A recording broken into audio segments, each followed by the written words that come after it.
Bienvenue, cher client. Au service du jour, j'aimerais vous parler de l'auto-persuasion.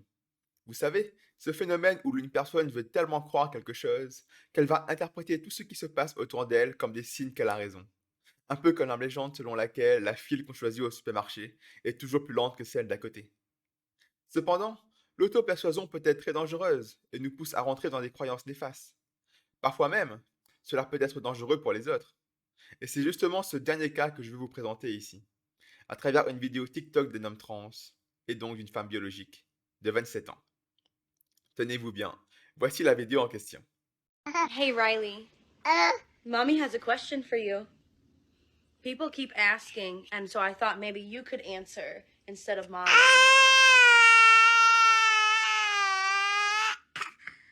Don't squeeze your foot then. Okay, so here's the question. Are you ready? Are you ready, Riley? Are you a boy or a girl? Are you a girl or a boy? Yes. What is Riley? What are you? Yeah? Yeah? Are you a boy? Are you a girl? Yeah? Are you both? Both? Okay, that's fine. You can be both if you want to.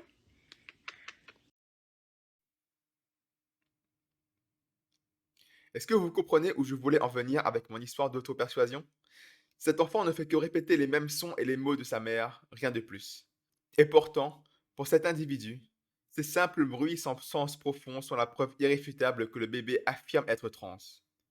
Ah, et pour info, l'enfant sur la vidéo n'a que 2 ans. Je ne serais guère étonné si dès que cela sera possible, ce bébé subira des traitements pour affirmer son genre, et que cela sera célébré par toute l'idéologie LGBTQ+. Alors qu'on me comprenne bien, je n'ai rien contre cette personne en particulier et des choix qu'elle prend pour elle-même. Mais là où ça me gêne, c'est quand ces choix vont déjà définir la vie d'un bébé qui n'a même pas les compétences cognitives nécessaires pour comprendre ce qui se passe autour de lui. Et ce cas n'est pas isolé. Par une étrange coïncidence, les familles activistes LGBTQ+, ont toujours tendance à avoir des enfants qui se révèlent être trans par la suite. Simple hasard ou lavage de cerveau depuis le plus jeune âge? Je pencherai quand même pour la seconde proposition. Un enfant, surtout aussi jeune, recherche surtout l'attention et de l'amour avant tout. Alors évidemment qu'il va croire tout ce qu'on lui raconte. Évidemment qu'il va faire tout ce qu'il peut afin de voir sourire ses parents. Et si pour obtenir ce sourire, il faut dire qu'on est trans, alors il va le faire. Même s'il est loin de saisir ce que trans signifie, pour l'enfant, c'est juste un mot magique pour rendre ses parents heureux. Et c'est tout ce qui compte. Malheureusement, si par malheur l'enfant en question a des parents activistes LGBTQ+, alors il risque fortement de finir sous traitement d'hormones et de voir son corps subir des changements irréversibles, avant même de comprendre ce qui se passe. Et lorsqu'il sera en âge de comprendre, imaginez juste sa détresse en voyant son corps transformé sans son consentement, par simple lubie idéologique. La transition n'est pas quelque chose d'anodine, et c'est réellement cruel de voir qu'aujourd'hui encore, des personnes veuillent nous faire croire le contraire. Tenez, prenez cette autre vidéo qui provient d'un docteur. If you have concerns or questions about your gender identity, consider talking to your doctor. There are many things that we can do to help.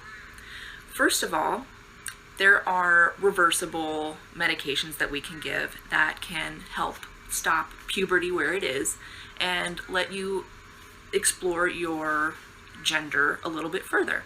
And then there is hormone therapy, which is giving you different hormones than are produced by your body. And then there are permanent changes that happen usually when you're a bit older, but those are going to be surgical. So talk to your doctor if you have any questions. Je le répète, on ne parle pas d'une personne quelconque ici. On parle d'un docteur qui exerce avec des patients. C'est une figure d'autorité.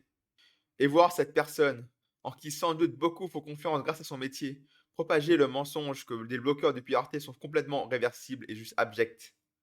Alors oui, je ne suis pas un médecin moi-même, mais concernant les bloqueurs de puberté, il me semble évident qu'ils ne sont pas ce médicament miracle qui annule temporairement la puberté, sans aucune conséquence au long terme.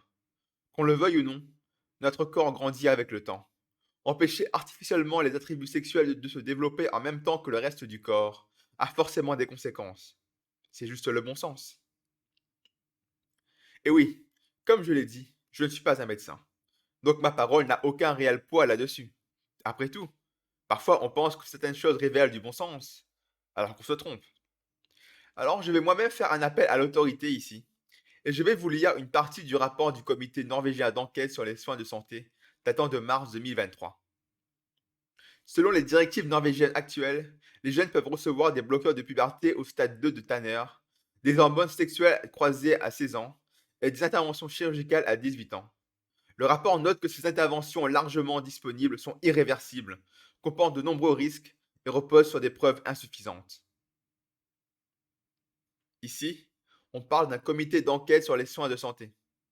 Si on veut jouer au jeu de qui est la plus grosse, je pense qu'entre le docteur TikTok activiste précédent et le comité, eh bien, c'est le comité qui gagne.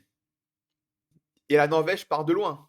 En 2016, ce pays avait autorisé les enfants dès l'âge de 6 ans de changer leur sexe. C'est triste de se dire qu'il a fallu sacrifier des enfants pendant 7 ans pour enfin comprendre que bouleverser hormonalement un gamin est dangereux pour sa santé. Mais voilà, au moins, il y a des études maintenant. Ceci dit, ne crions pas victoire trop vite. Ce comité est indépendant et n'est pas lié au gouvernement norvégien, ce qui signifie que tout ce qu'ils peuvent faire, c'est des recommandations aux autorités compétentes. Maintenant, et comme toujours, c'est une affaire politique. Reste à savoir combien d'enfants seront encore sacrifiés le temps que les élus réagissent. Si du moins ils veulent bien réagir. Et ça, c'est un tout autre problème. Et voilà, c'est tout ce que j'avais à dire sur le sujet. J'espère qu'il vous a plu et surtout, prenez soin de vous.